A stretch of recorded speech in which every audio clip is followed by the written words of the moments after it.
சிவகாமியின் சபதம் பாகம் 3 11ஆம் அத்தியாயம். வரவேற்பு.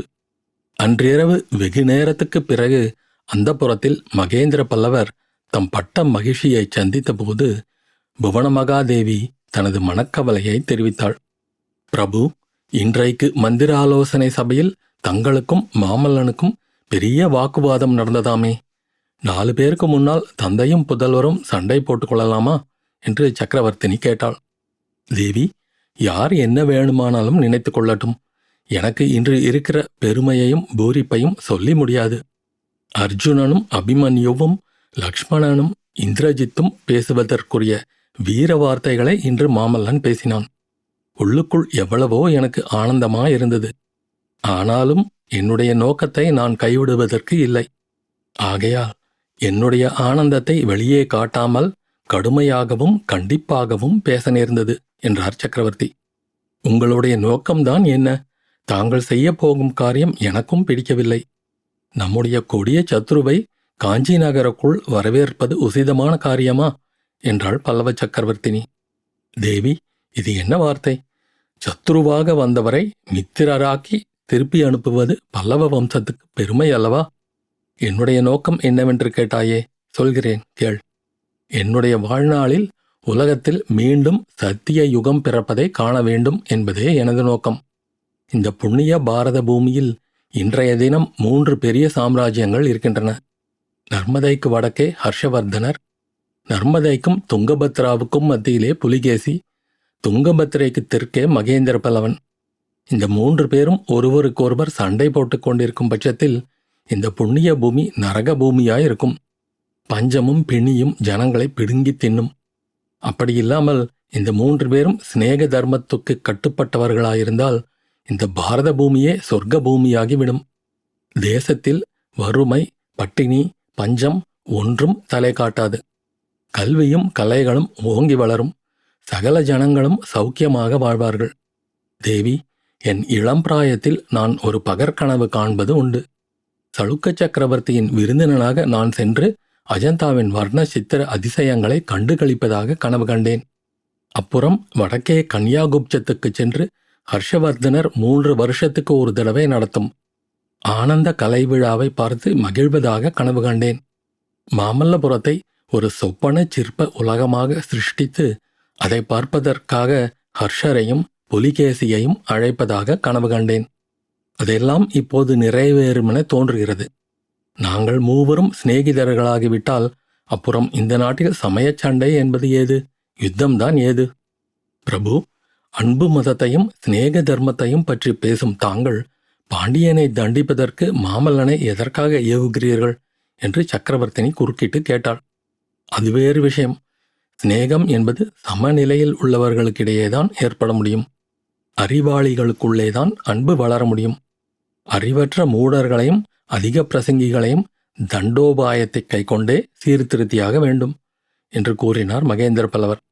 மறுநாள் முதல் காஞ்சி நகரம் ஒரு புதிய தோற்றத்தை மேற்கொண்டது.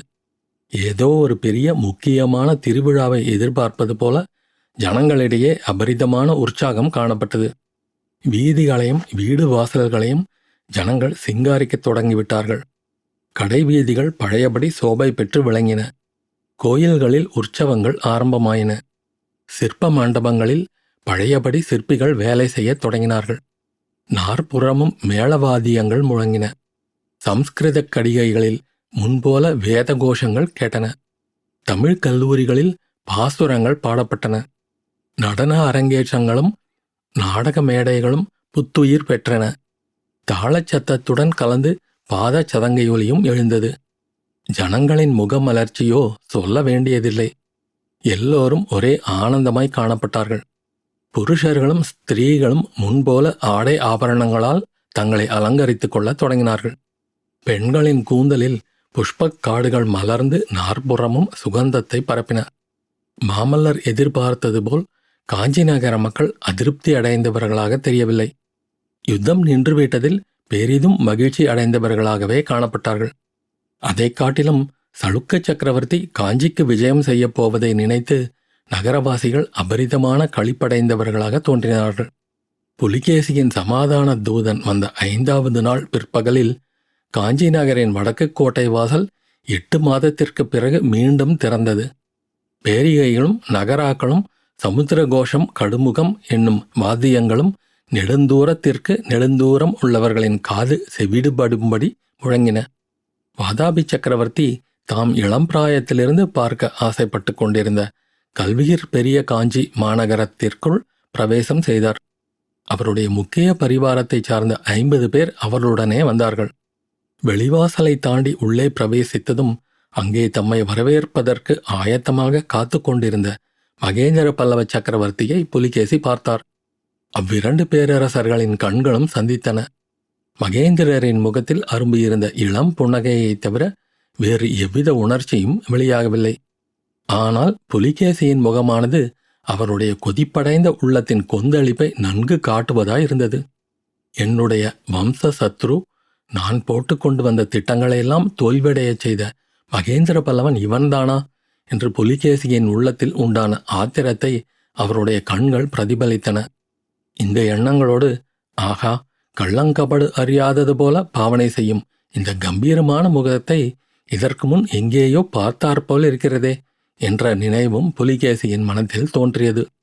இரு சக்கரவர்த்திகளின் விருதுகளும் முறையே கூறப்பட்ட பிறகு இருவரும் அவரவருடைய குதிரையிலிருந்து கீழே இறங்கி ஒருவரை ஒருவர் ஆலிங்கனம் செய்து கொண்டார்கள். அதே சமயத்தில் புலிகேசியின் கண்கள் மகேந்திர பல்லவருக்கு பின்னால் நின்ற பரிவாரங்களை துருவி ஆராய்ந்தன. சத்யாச்சிரயா, யாரை தேடுகிறீர்கள் என்று மகேந்திர பல்லவர் கேட்க, பல்லவேந்திரா, தங்களுடைய வீர புதல்வர் மாமல்லரை பற்றி எவ்வளவோ கேள்விப்பட்டிருக்கிறேன். அந்த மகாவீரர் இங்கு நிற்பவர்களில் யாரோ என்று சளுக்க சக்கரவர்த்தி கேட்டார்.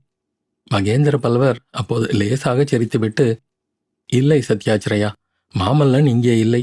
அவன் வேறு முக்கிய காரியமாக வெளியூருக்கு சென்றிருக்கிறான் என்றார். அத்தியாயம் முடிவு.